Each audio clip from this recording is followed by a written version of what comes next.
This right here is a very old, as you can see, bush hog. PTO driven, of course. They're all PTO, and PTO is power takeoff, but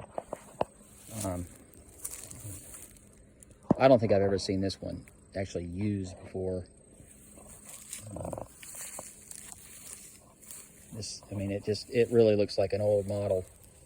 Maybe Rhino made it, but yeah, this thing has sat here probably for about, as long as I know, probably about maybe 10 years in the same position.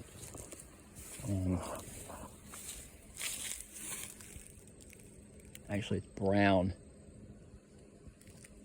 Ozark, Alabama.